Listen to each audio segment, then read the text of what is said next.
Hey there, Vox here. Typically when I've done these old school commentaries thus far, I've had specific gameplays or focuses that I wanted to cover in terms of, I want you to watch this gameplay, or I want you to watch this capture card test. I have no clue what this is going over. But I wanted to talk about to you. I guess that's technically correct, even though if it's not grammatically. Let's start over. I'm Vox, and today we're gonna talk about things not coming, or like there being a right time for certain solutions to problems or parts of your life. I've actually been thinking about this a lot recently, as we've just passed my 1 year mark of being 100% full self-employed full-time on YouTube.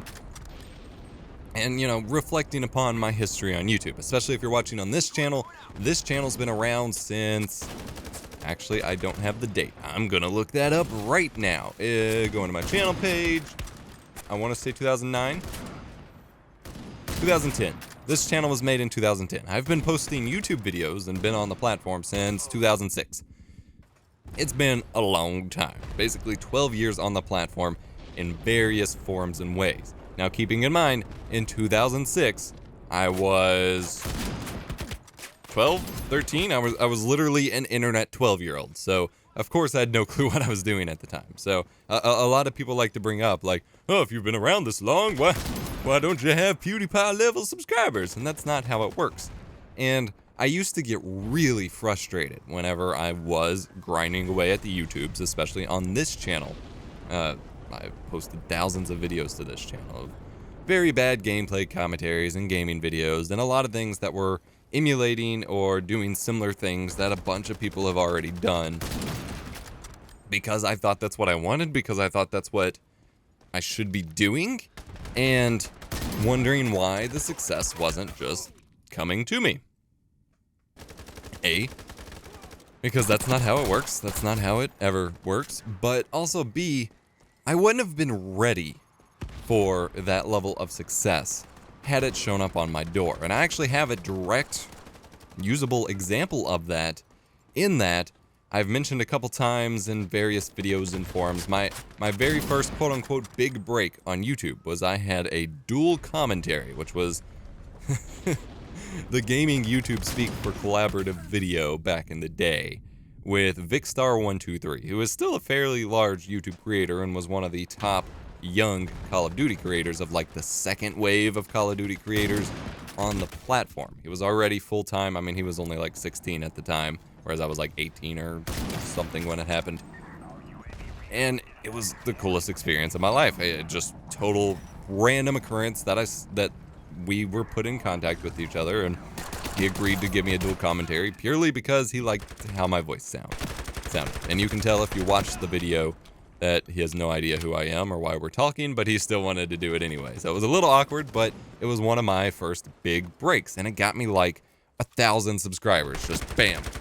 Day one, 1,000 subs. Was the craziest thing in the world. Helped get me my first YouTube partnership with the Yoush Network. It set a lot of things in motion for me. And sometimes I used to look back and wish that I would have stuck with Call of Duty, because I quickly, after that happened, moved away from Call of Duty. I no longer posted it. I got bored of playing it. I had a lot of problems with the community surrounding it. And so I was no longer posting Call of Duty. And that is what those subscribers came from. They came from a Call of Duty gameplay video from a Call of Duty focused channel, and saw some of my recently posted Call of Duty videos, and that was kind of the value proposition with which they would have subscribed. And I quickly switched to Halo. I quickly just generally abandoned Call of Duty. And for a while, whenever I was getting really frustrated with my lack of growth or whatever, I kept beating myself up for not having stuck with Call of Duty, because in theory, it logically works out that had I stuck with it, I probably would have grown a lot more, because I had that level of exposure. I had that name recognition for a certain content type that had I stuck with it, I would have been able to put in some level of production value, or at least been able to keep up with the standards for the time, and possibly grown quite a bit more if I'd done that. And it's one of those impossible what-if situations where you could never have really done it. The problem is I wouldn't have been happy. The whole reason I abandoned Call of Duty, and the whole reason I never stuck with one of those kinds of niches in the first place, was I am not someone who...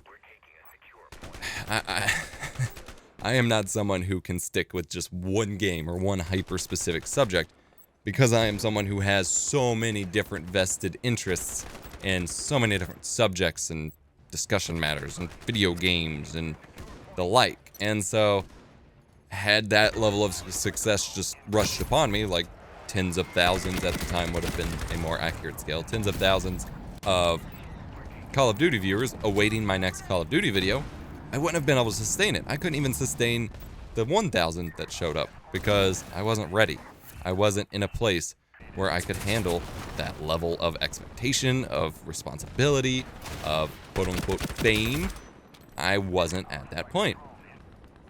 And then you look at some YouTubers like MKBHD, who started doing their tech videos super early, and, you know, that's what they stuck with, and people were, you know, people might say, like, oh, you should have stuck with that, but even then, like, I made some tech videos, both on this channel and on my main channel, and, well, my main channel didn't start till 2012, but on this channel and on my old channel, I was making tech videos back in 2009, 2010, 2008, I did the very terrible unboxings. I still have some of the footage, or at least the YouTube rips.